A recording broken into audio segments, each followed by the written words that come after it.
Paz do Senhor Jesus Cristo, meus queridos e amados irmãos e irmãs.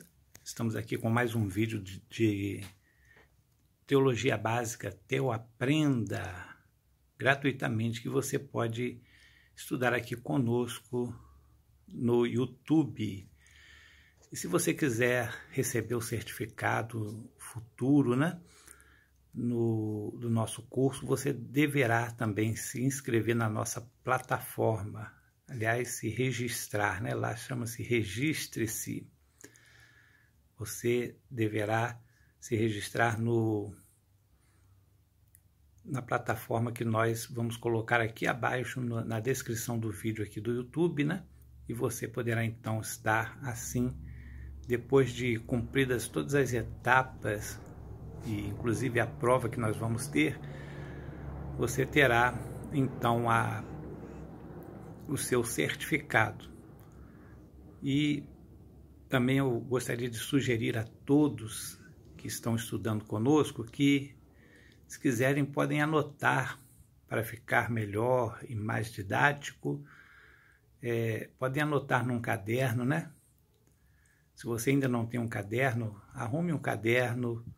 Não precisa ser um caderno grande, pode ser um caderno médio ou pequeno, Faça algumas anotações importantes dos vídeos e dos assuntos dos vídeos que nós trazemos aqui, para que você possa, então, ter uma melhor lembrança daquilo que nós estamos trazendo aqui para vocês.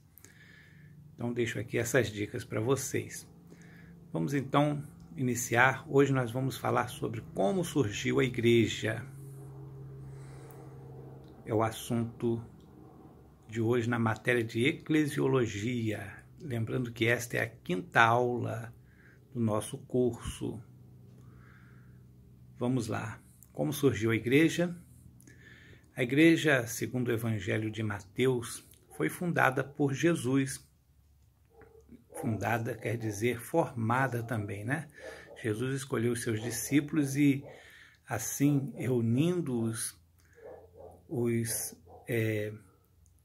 colocou como discípulos, ou seja, alunos, aprendizes, e também como apóstolos, como mestres. Ele estava preparando aqueles discípulos para serem mestres, principalmente aqueles mais próximos dele.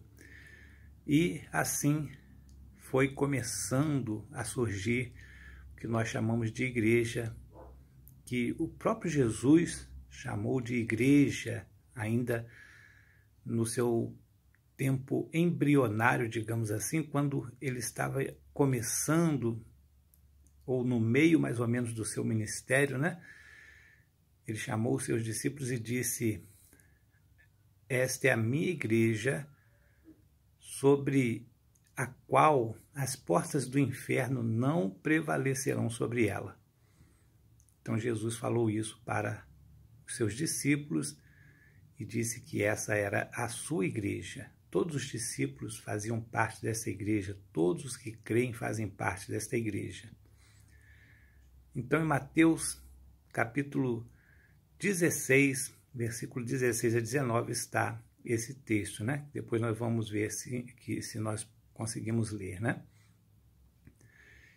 Em sua missão, após seu batismo e depois que chamou seus discípulos, escolhendo 12 deles para estar caminhando e acompanhando em suas viagens, e cerca de 70 deles foram enviados antes de ele chegar às cidades aonde iria pregar, segundo o Evangelho de Lucas, capítulo 10. Estava Jesus Cristo indo com seus discípulos pela região de Cesareia de Filipos, como era conhecida aquela região, quando perguntou a eles o que pensavam as pessoas sobre ele, o que as pessoas estavam dizendo para os discípulos de quem era Jesus.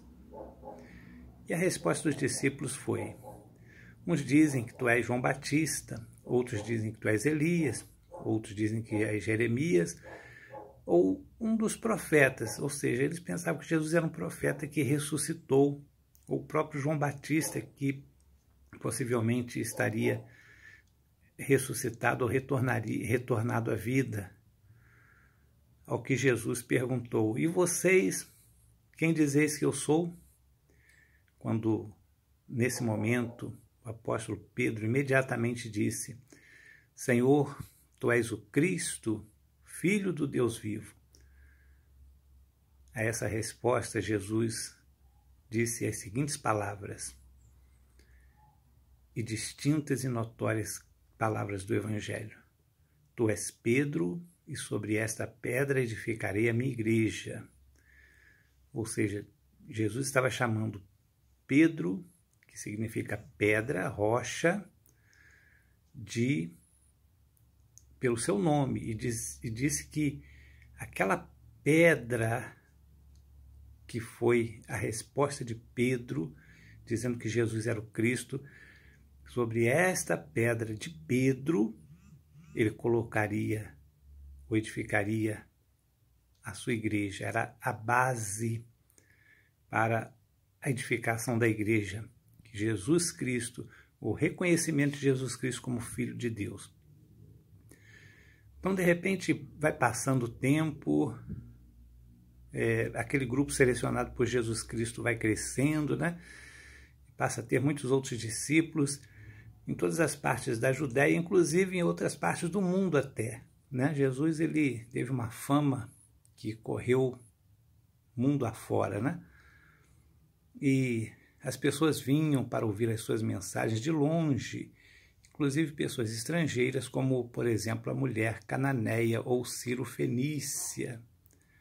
Ao chegar em Jerusalém, aproximadamente no ano 33 a 34 da Era Comum, ou seja, após o nascimento de Cristo, Jesus é preso e crucificado. Logo após a sua ressurreição, que foi 3 dias depois, ele reaparece aos discípulos e apóstolos, e antes de ser ascenso ao céu, dá instruções para que os apóstolos preguem o evangelho, ensinem o evangelho em todo o mundo. Mateus capítulo 28, versículo 18 a 20, e Marcos capítulo 16, versículo 15 em diante. Após esse momento, os discípulos ousadamente começam a se reunir e formam uma comunidade que cresceu muito em Jerusalém e rapidamente se espalhou por vários países, conforme Atos capítulo 2.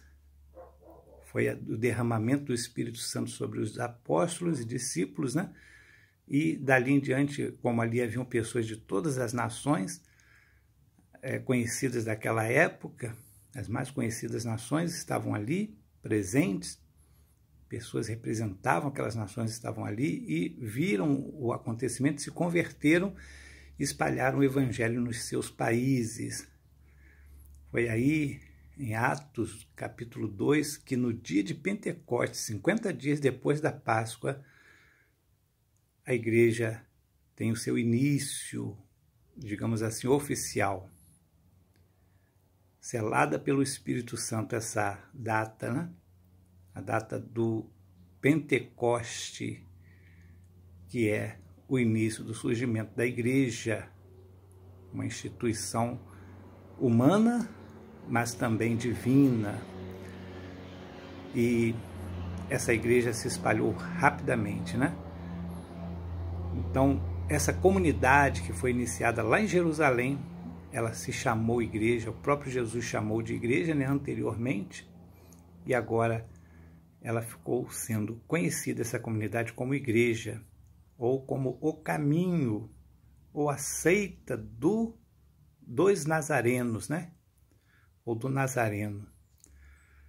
Então esses foram os nomes que foram dados, apelidos, né? Mas era chamado pelos apóstolos de a igreja em Jerusalém. E depois em outros locais, quando começaram a se reunir e organizar, se chamou a igreja em Coríntio, a igreja na Galácia, a igreja em Tessalônica, a igreja em Éfeso, e cada cidade a igreja se chamava pelo nome da cidade, mas era a igreja de Cristo, a igreja de Jesus naqueles locais. Assim foi o início da igreja cristã.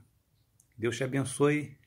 Essa é a 4ª aula, e aliás a 5ª aula, né? Essa é a 5ª aula, e nós esperamos que você continue nos acompanhando. Brevemente voltaremos com a 6ª aula, a continuação deste tema.